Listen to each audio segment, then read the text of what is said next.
Жаратылыстың басталуы 17-ші тарау.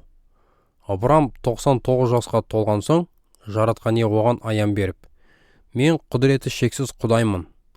Менің көз алдымда мінсіз жүр. Мен екеуміздің арамыздағы келісімді бекітіп, сенің үрім бұтағыңды сансыз көбейтемін деді. Сонда Абрам оған жерге бас ұрып ғибадат етті. Құдай сөзін әрі қарай былайша жалғастырды. Айтқаным айтқан, менің сенімен жасаған келісімім бойынша, сен көп ұлттың түп атасы боласың. Бұдан былай сен, Абрам, ұлық ата емес, Ыбырайым, көптің атасы деп аталасың. Өйткені мен сені көптеген халықтардың түп атасы етіп тағайындадым.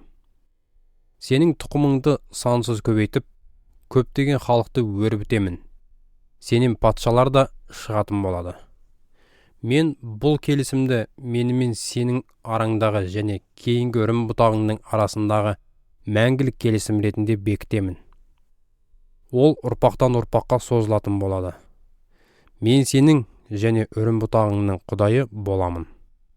Қазір өзің жат жұрттық ретінде тұрып жатқан бүкіл Қанахан елін саған және келер ұрпақтарыңа мәңгі еленуге беремін. Мен ұрпақтарыңның да Құдайы боламын. Бірақ сен де менің келісіміме адал бол. Оны өзің де, үрім бұтағыңның барлық ұрпақтары да сақтауға тиіссіңдер. Менің сенімен және келешек ұрпағыңмен бекіткен осы келісімнің ережелерін жүзеге асырып, еркек кіндіктің бәрінде сүндеттеңдер. Сүндет рәсімін орындауларың менің сендермен жасаған келісімімнің белгісі болады. Болашақ ұрпақтарыңның әрбір жаңа туған ер баласы туғанына 8 күн толысымен сүндеттелсін. Бұған әулеттеріңе жатпайтын ер адамдар да кіреді. Үйлеріңде дүниеге келген құл қызметшілерің болсын, не сатып алынғандар болсын, бәрі де сүндеттелуге тиіс. Сонымен үйде туды ма, жоқ әлде құл ретінде сатып алынды ма, барлық еркек атаулы міндетті түрде сүндеттелсін.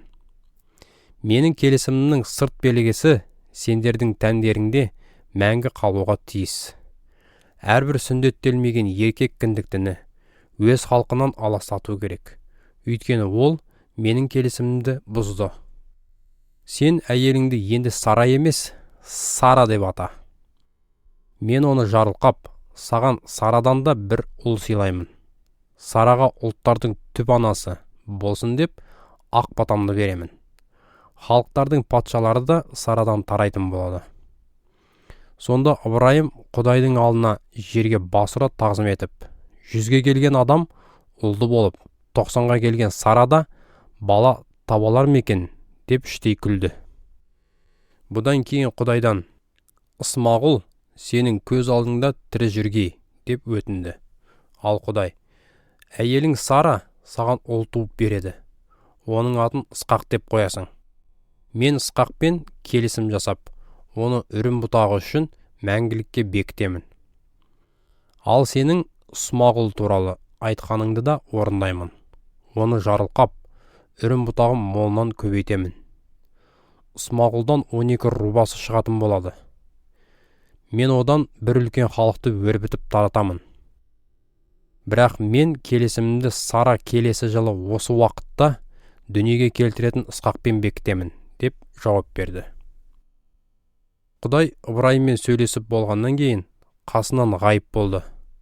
Ыбырайым сол күні-ақ баласы Ысмағұлды және үйінде туған немесе сатып алынған еркек атаулыны түгел жинап алып, барлығын Құдай өзіне бұйырғандай сүндеттеді. Сол кезде Ыбырайым 99 жаста, ал Ысмағұл 13 жаста болатын. Сол күні-ақ Ыбырайым мен оның ұлы Ысмағұл олармен бірге үйінде туып немесе сатып алынған құл қызметшілер, демек Ыбырайымның қол астындағы бүкіл еркек атаулы түгелдей сүндеттелді.